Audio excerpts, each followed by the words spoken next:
Next, we have a couple of very respectable speakers from nuclear fuel complex. We have Mr. Jitendra Bhavrani, who is the Deputy General Manager EEM, and Mr. Omkar Prasad Jana, Assistant General Manager Maintenance Melting.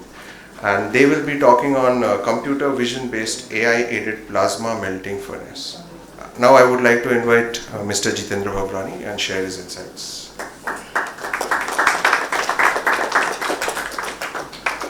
Thank you, Siddharth. Good afternoon, ladies and gentlemen. So, me and my colleague Mr. Jana, and we have a couple of colleagues in the audience as well. We come from Nuclear Fuel Complex, Hyderabad. We provide, as our name indicates, company's name indicates,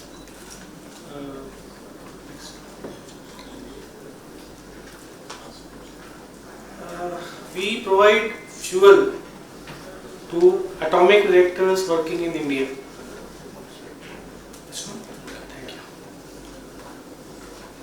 So here we can see a photograph of a reactor here, and usually people are really curious what goes inside a nuclear reactor. How does the fuel look like? So this is the shape of a fuel bundle, which is actually containing uranium oxide pellets, and then this thing goes into the reactor, and then the fission activity and the power generation takes place. Then there are some other activities also we carry out at NFC, which is indicated here. We make fuel for other types of reactors. This is the typical, we call it pressurized heavy water reactor, and we have other type of reactors like boiling water reactors and fast breeder reactors also. And all the reactors do have some structural like coolant tubes and other protection tubes also. The reactor control hardware material also is there, which is made in NFC. So these are all our activities, and this particular U-tube is used in the heat exchanger where the actual transfer of the energy takes place.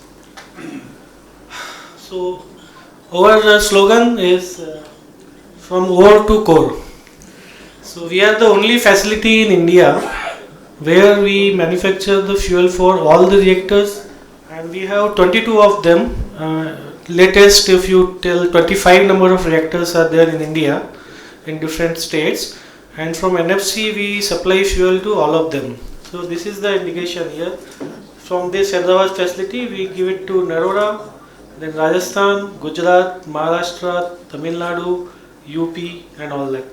And to make this fuel we need uranium and zirconium. There are two major things. So zircaloy, we call it zircaloy because zirconium with some added elements we make zircaloy, which is suitable for use in the reactor because the reactor conditions are really hostile inside. So here this is the process flow about the our fuel manufacturing, and this is the fuel bundle what I have shown you in the previous slide. This actually goes into the reactor.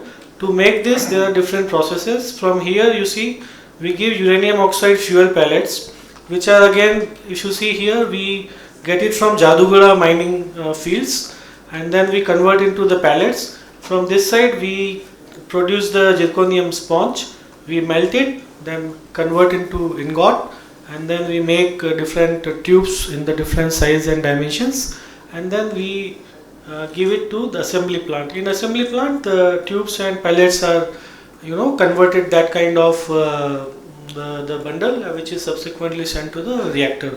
So here if you see this area, we were like working on some improvement, I would say, with the help of AI.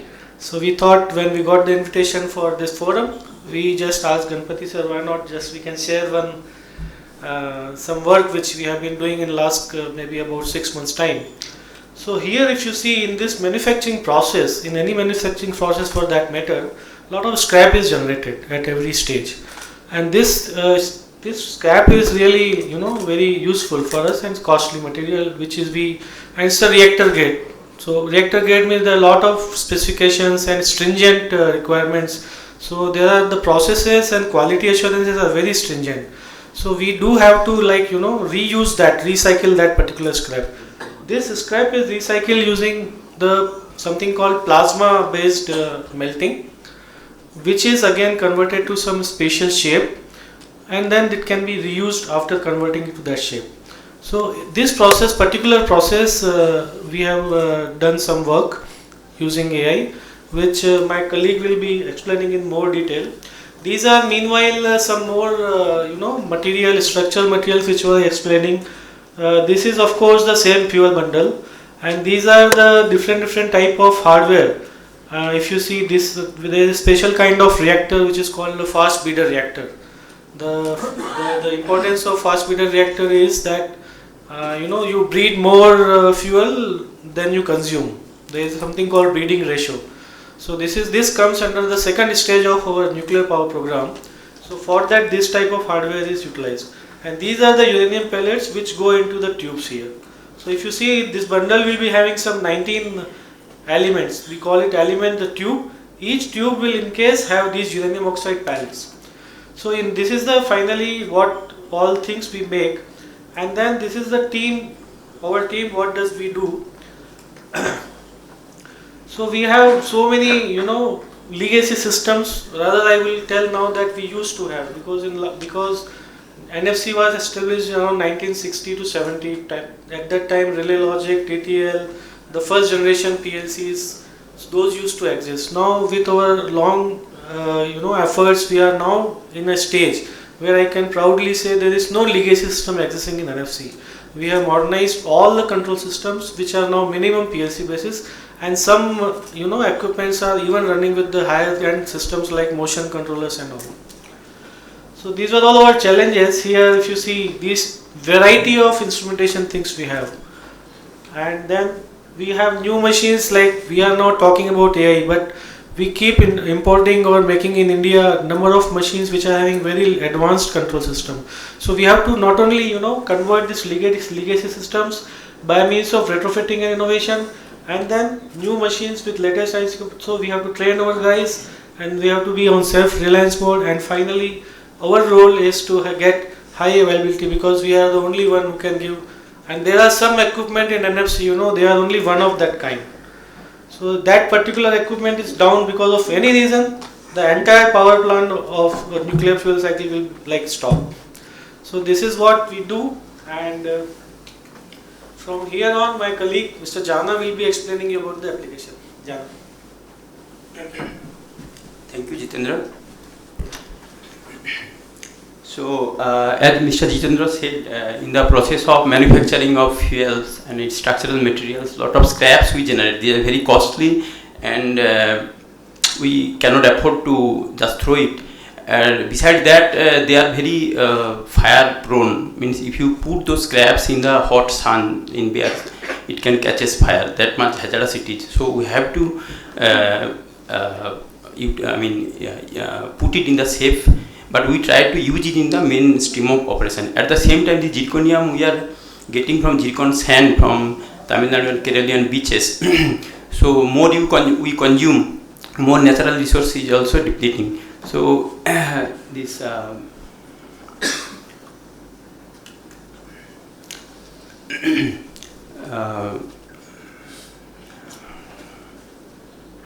so just I like to show you the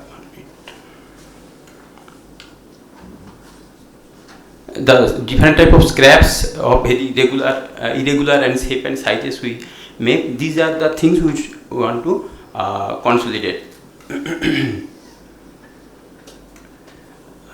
This is to be consolidated in a particular shape and size, because this has to be used in the next operation. This is the size and shape we generally convert it for melting in the vacuum arc in the next step.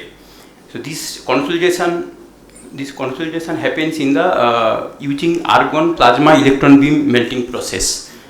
So this is the one equipment. We have multiple equipments like this.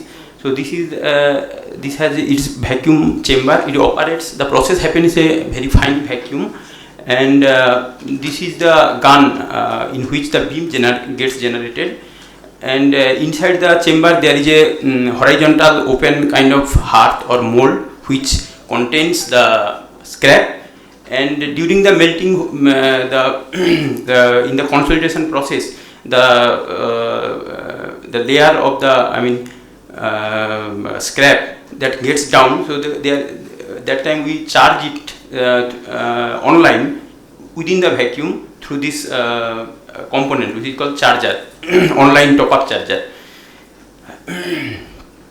So here the beam is stationary, the bigger gun you see it is stationary, and the hearth or the job, there is nothing but the scrap held or contained in a hearth that is being moving under the beam.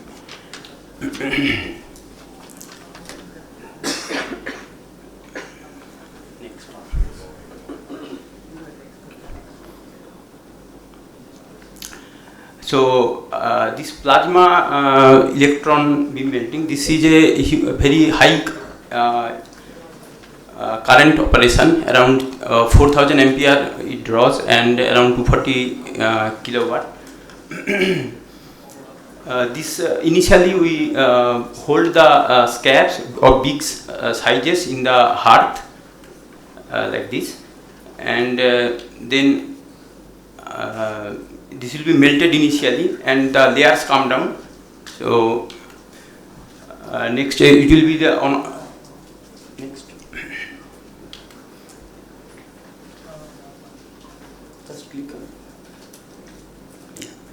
So this then for top up we do the online top up charging. Like this is some kind of charging tray in which small pieces of scraps is put, and this when the lid is closing the tray, this will be again under fine vacuum.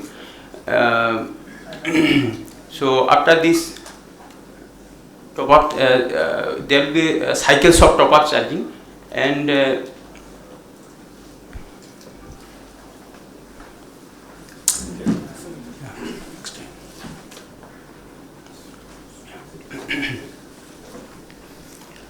so this already I have. So in this one thing we have to see that in the melting we are not doing the full melting. We are just partially melting just to bond the scraps with each other. Now these things I am just telling because to understand how the AI works, we should know the process, because this process has to be programmed. So it is then as we said, this operation happens in a very fine vacuum in 10⁻⁻⁴ millibar pressure. Then we will see the melting, how it happens. So this is the initial beam formation stage. There are 3-4 phases of the melting. Now the plasma beam is being formed at very low current.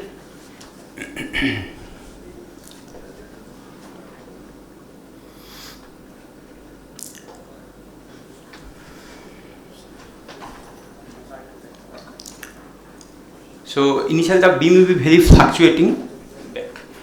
Then the main melting starts. We impose the very high current 3000 ampere. So this is the main beam. You can see the big pieces within the hearth of size 150 mm width. This has been put, and the beam is melting. Start the video. And half of the width of the hearth is first melted, then the beam comes back, and the full width of the hearth is get melted. So this is the initial melting. Then the level comes down within the hearth so that hearth cavity can accommodate more scraps. Then we do the online charging, top-up charging. So this is the top-up charging process. The initial melting is done, the cavity is found, then the from side the small pieces of scraps are being charged into that. So this is then the same melting process will be happening for charging of the for melting of the top-up charge. The small pieces are there. now you can see there's so much heap of material is there within the hearth, and the beam has to be properly guided. If the beam falls on the hearth is made of copper, where the beam temperature is around 3500 degrees centigrade. So if beam falls on the hearth, it may damage, and there is a safety concern if the water comes out because of the puncture of the hearth back. Then it can react with zirconium and hydrogen can generate. So it has to be very much safely to be operated. So this is one snapshot is showing the beam is taking a turn near the edge of the hearth. So at the point of charging turn, it may again fall onto the hearth. So it has to be very carefully handled. Next. So this is the final after the final melting. This is what it looks like. So it is just showing an animation of the how the beam and hearth moves. These are the things we are showing because this is has to be programmed and AI has to control all these things.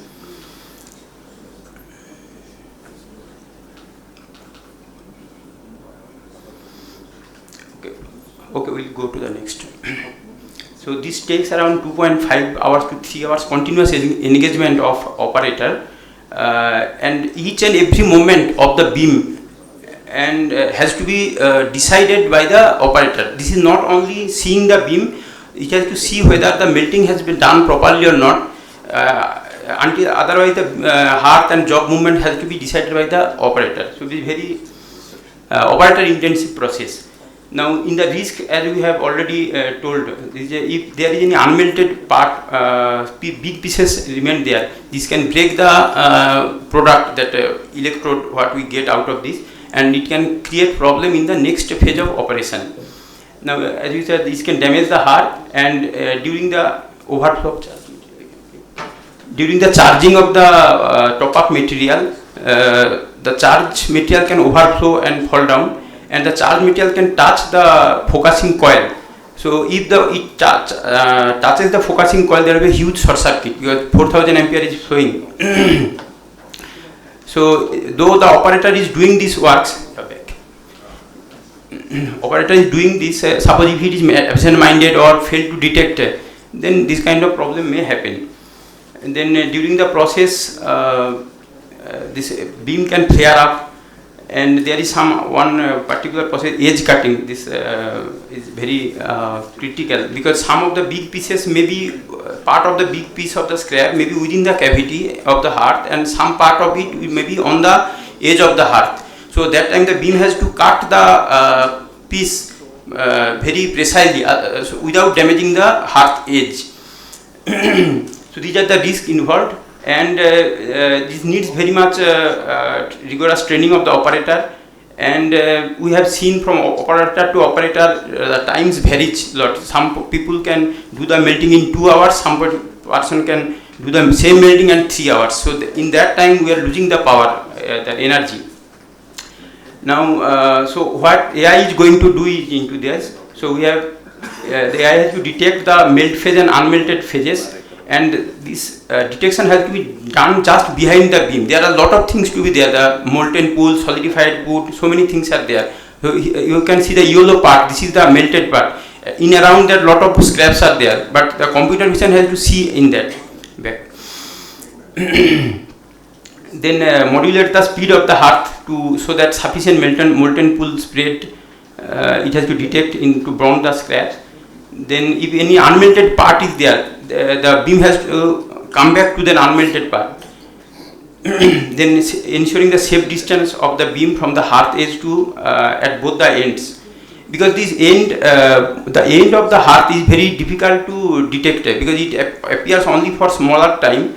So a lot of training is required. This is a longitudinal the hearth end. This is difficult to detect, but some algorithm has been developed to detect this thing. Okay, back. Then decide when to do the charging.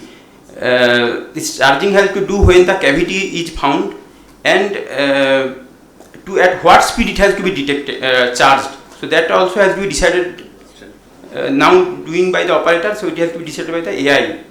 And alarm if any case of abnormal things happen, like flaring of the beam or short circuiting kind of thing. So our strategy of implementation is, first we have to prepare the list of the objects which needs to be detected by the AI, then choice of AI framework, and then we have to train the module, then test the module, and then implement. So these objects to be detected are very dynamic in nature. Very dynamic in nature, molten pool, and these are things. So we are using vision-based machine learning AI, and as multiple objects are there, so YOLO has been used. Next. This is the system architecture, PLC and PC and host computer. So I think, yeah, just go through this. So these are the steps for the implementing the AI. Yeah. So various objects we have identified and they are annotated and then trained through the AI model. Next. Previous.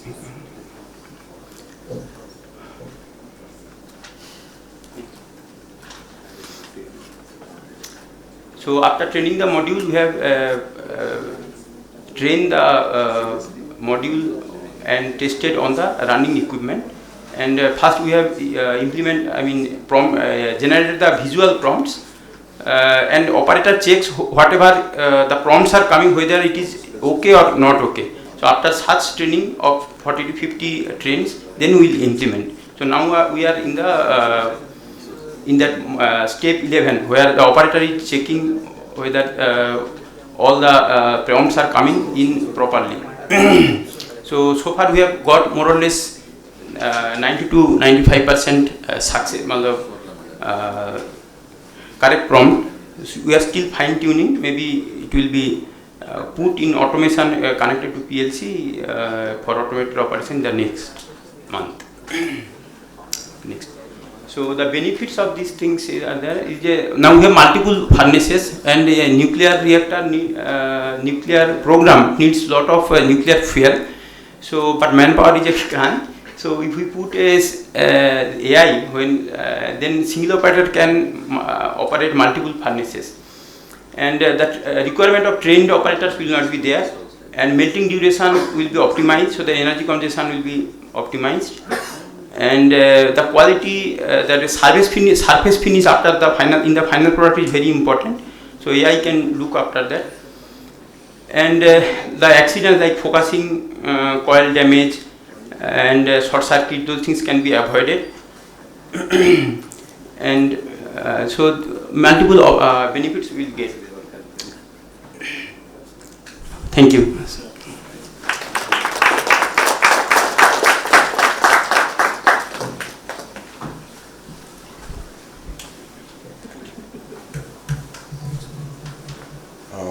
Thank you, Mr. Jitendra and Mr. Onkar, for the insights.